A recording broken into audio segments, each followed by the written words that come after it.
Hey, good morning, everyone. How's everyone doing today? Hey, this is Gregory Wilds coming live to you from Houston, Texas with this inspirational morning walk. Coming live to you from Houston, Texas with this inspirational morning walk. For the first time listeners, I just get some exercise in the mornings and I just share my thoughts with you guys, whatever I'm inspired to talk about. But I usually don't be on. All right. Okay, looks like the internet is back up there. Look like the internet is back up, man. I'm getting some challenges with internet. But I was saying, good morning, Karen. Good morning. How are you doing today? Yes, as I was saying, I just want to apologize to everyone yesterday because I usually be on Wednesdays, but man, the night before Tuesday night, I was up late doing some stuff and went into bed way after 2 o'clock, and then my body just didn't respond to get up that morning at all, man. That never happened before. I was, doing a lot of stuff the last few nights, getting a little bit of sleep, but yes, Wednesday morning, never happened before. I don't usually need anything to wake me up, but that morning, dear, I just couldn't get up, man. So I know what I have to say. The enemy probably don't want me to say it because just before I went in, I was listening to. Remember, I tell you, this guy I listened to Kevin Ewing, and he had a really, really nice teaching on there, and I was listening to it, and probably you don't want me to share this, but you know what? I'm going to still share it anyhow. I'm going to still share it. So my apologies to everyone who looked out for me yesterday and I wasn't on, but I decided I'm going to make it up today. I decided I'm going to come on today and still do what I need to do, man. My apologies for that, but we can jump into it today. I'm going to make it up and make this one nice and good for you today, right? So what I want to talk about today, and what I planned talking about yesterday, and someone probably need to hear this, is the spirit of offense.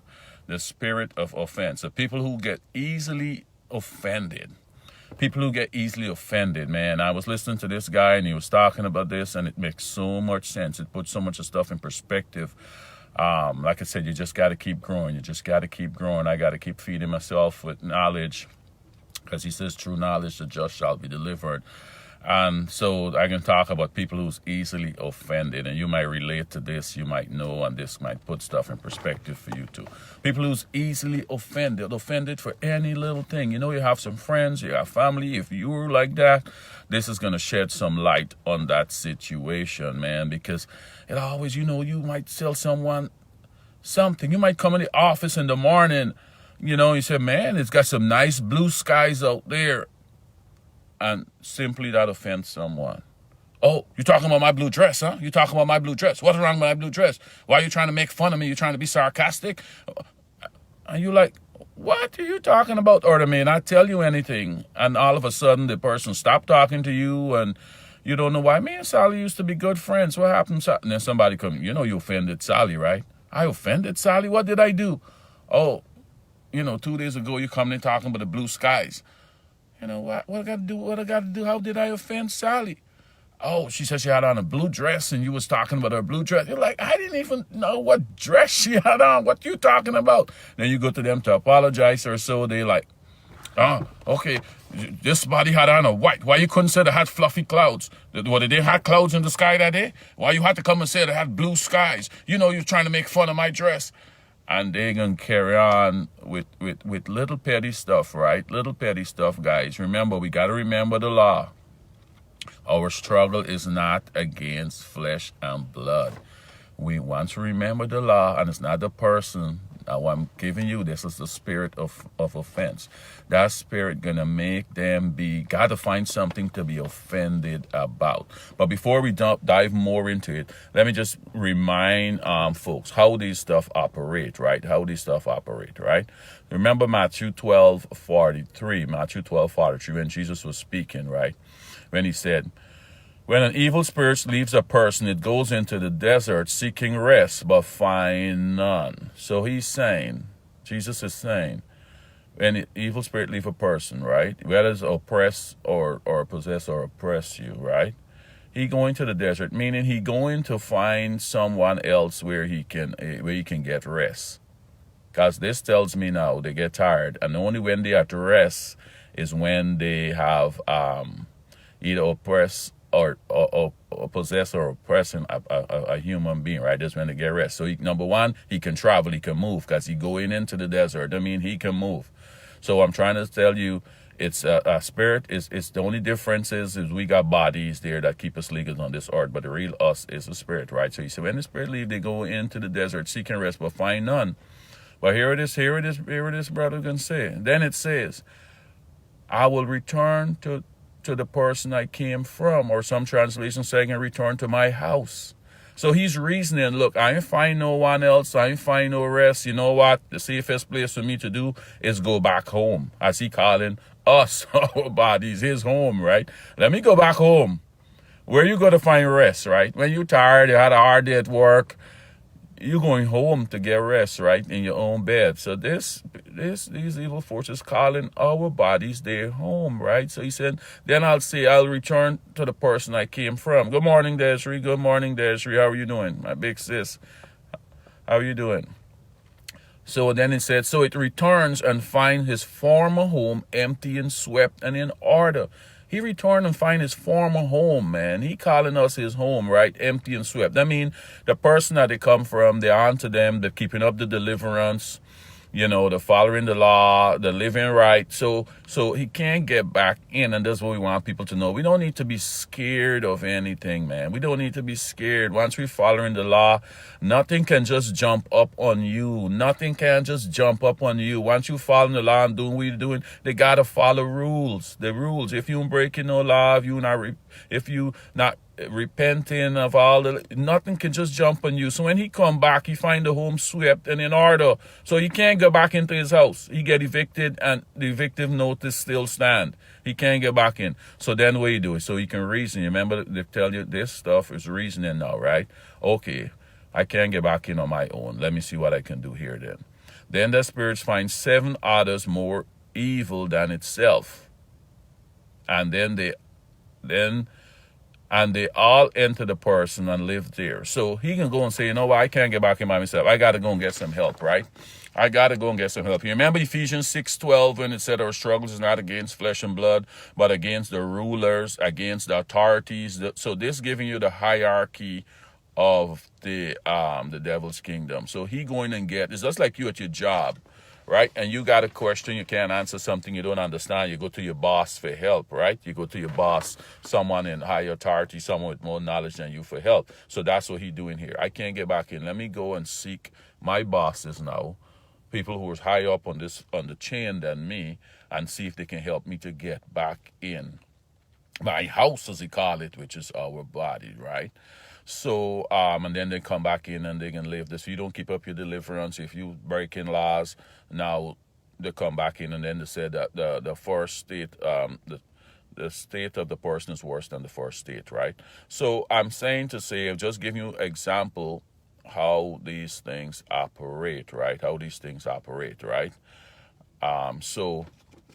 So let's look at this scripture here now. Proverbs 18:19. Proverbs 18:19. It said, offended friend. Remember, we're talking about the spirit of offense. People who get easily offended, right? You could offend someone and they get offended and say, man, Greg, I didn't like what you do there. You offend me by saying this or by doing this, and y'all could reason it out. You apologize to say, okay, man, I didn't really know I offended you. I'm sorry, man. Forgive me. I didn't really know that was offended to you. And you can be okay. I'll make it up and it's done. That's not what we're talking about. That's not what we're talking about. That a person who's influenced by the spirit of offense, it's not going to be that easy. They're not going to call you up and talk things through and let you know. No. They take things forward, and we get into some of the traits of that. So let's look at Proverbs 18:19 and see why it said this. It said, an offended friend is harder to win back than a fortified city. This is a person who is a member. Tell you, if you offend someone, your friend, they call you up and y'all talk it out and you say, hey, man, I'm sorry, man. You know, I don't may know if you know what you did, but you hurt me here, and then y'all talk it and apologize. That's not what it's saying. This one is talking about somebody who is influenced, who is oppressed by this spirit of offense, right? It's saying offended friend is harder to win back than a fortified city. I look up the meaning of the word fortified. It means a place with heavy security against any attacks. It's a heavy, heavy security. So it is saying it's harder to win back a friend. It's easier for you to get into a fortified city by yourself without no army than to win back an offended friend, right? Those who's oppressed with the spirit of offense. So let me read it through. An offended friend is harder to win back than a fortified city. Arguments separate friends like a gate locked with bars.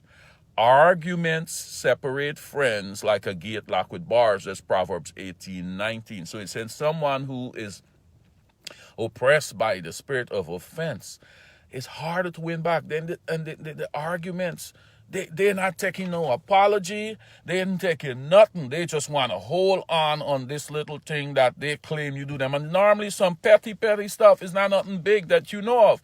It's little petty things they can be holding on. It make them almost childish. Grown people, it make them almost look childish. Right? Childish. But remember, we always talk about doorways, right? Doorways, how these stuff could come and get to oppress you, right? So some of the doorways to this spirit of offense is that having hate in your heart. If you having hate in your heart, you hate someone, you have any kind of bitterness against someone, or anger, unforgiveness, you're unforgiving someone for something, these are all entries for this spirit of offense to come in. They work hand in hand with all of this. So you got bitterness. That's why the scripture said here in Proverbs 4:23, it said, guard your heart above all else, for it determines the course of your life. Proverbs 4:23, that's what it's saying. So it's saying, guard your heart above all else, for it determines the course of your life. What's in your heart is what's going to control you. You say, what comes out of a man's mouth comes from his heart, right? So you got to guard your heart against all of this bitterness, all of these, unforgiveness. Forgive people. No, the anger. If you don't bar your heart against these things, the spirit of offense is going to come in and take root. You're easily offended for any little petty thing. You get upset and you aren't talking to this person in years because of some little thing. I can't tell when I was listening to this guy, he used the example, you might breathe hard, and you breathe it hard. You breathe hard. You know I don't like people breathing hard. All little petty things they get offended for. You might be in a gathering or something. You might know, man, don't say nothing, man. Don't say too much. This person's get easily offended. Mama get easily offended. Or daddy, or auntie this, or this person get. I ain't able hear no crazy stuff today, man. Just don't say nothing. Just be quiet. Don't say nothing. And the spirit controlling everybody there, because everybody got to tiptoe around that person. That's what it wants. It takes the control now, because any little thing you say, it's going to offend them, right? So let's look into some traits now of this person who is oppressed or possessed by this spirit, right? Some of the signs are, a person is very petty. Like I said, it's very, very petty, very little petty stuff. It's not nothing major you did them. And you don't even know most of the time you said something, but that spirit got to give them something. You got to be offended. Hear what he said? The sky is blue. You got on a blue dress. Get offended by that. And they take offense to it, right? It's very, very petty. They take everything personal. Everything personal they can take. You say anything to them, they take it personal. Right? They take it personal. Our next one is the quick to think negatively. Everything is negative. You give them a compliment. Hey man, you look, I like your shoes. What's wrong with my shoes? What's wrong with my shoes? What, are you trying to make fun of my shoes? What's wrong? No, man, I give you a compliment. Your shoes look nice. Oh, you didn't tell. Why you didn't tell him his shoes look nice? Or why you didn't tell her? Why you got to tell me my shoes look nice? You genuinely giving them a compliment, but they're thinking negative. Because, see, the spirit got to give them something to be offended about, right? But if you know Ephesians 6:12 and you know our struggle is not against flesh and blood, But if you don't, if you neglect that law and you get into it with them, that's what it wants. It wants you to engage. It wants you to get upset. And once you get upset and trying to fight the person, this person always so negative. They are everything offend them so easily. That's what it wants. Now it got you in controlling your whole day now. Right? Once you break the law, that's when it can take its effect on you. But if you remember Ephesians 6:12 and saying our struggle is not against flesh and blood. It's not that person. You come against what's driving them, right? Let's look at the next one. It's the impossible to satisfy. Impossible to satisfy. Let's say you buy them a car.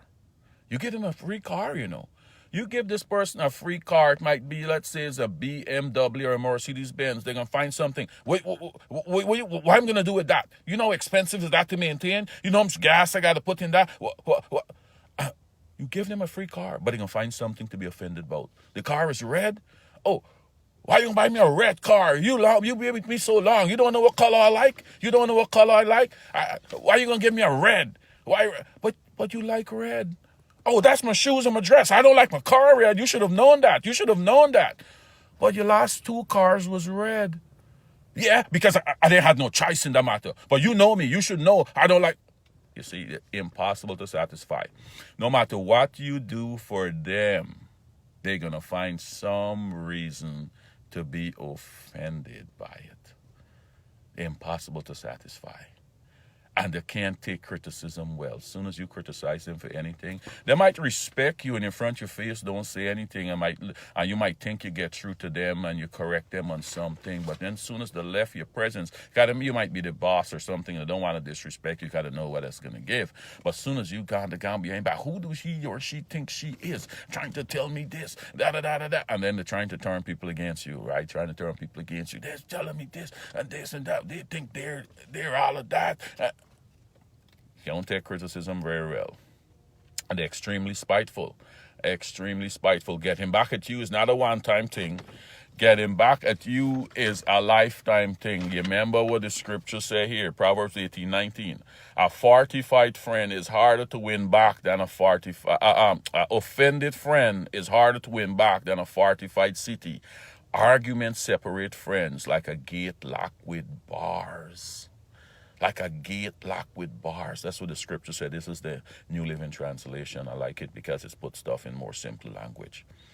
It's like a gate locked with bars. You not breaking through that. They're going to make sure they're going to get him back at you. Everything, every little pet. And they want you to make sure.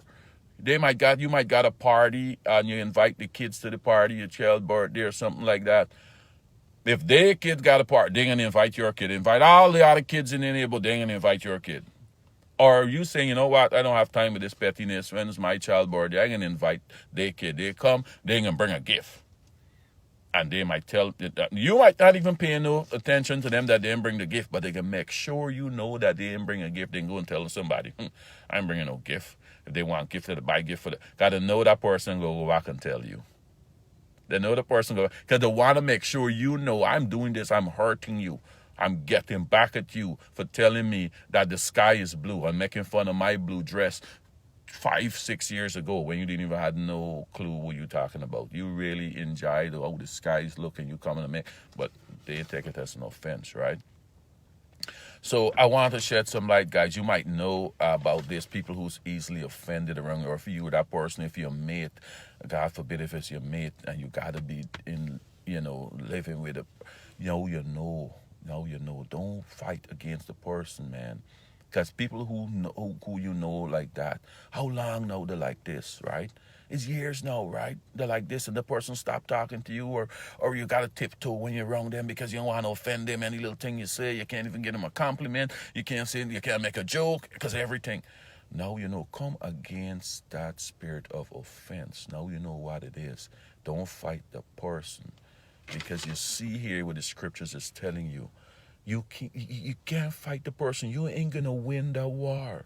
Proverbs 18:9 says they're harder to win back than a fortified city. So you got a better chance going and defeat a whole army of a country by yourself than winning them back. So arguing with them, is not going to help you.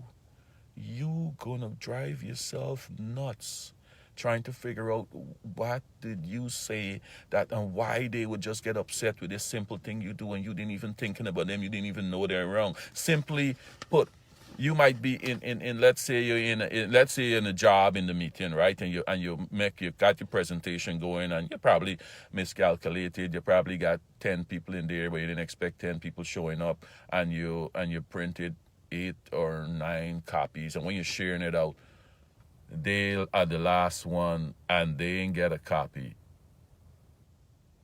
God forbid. That's a problem. Oh, I was there. You give everybody else one, and you might say, you know what?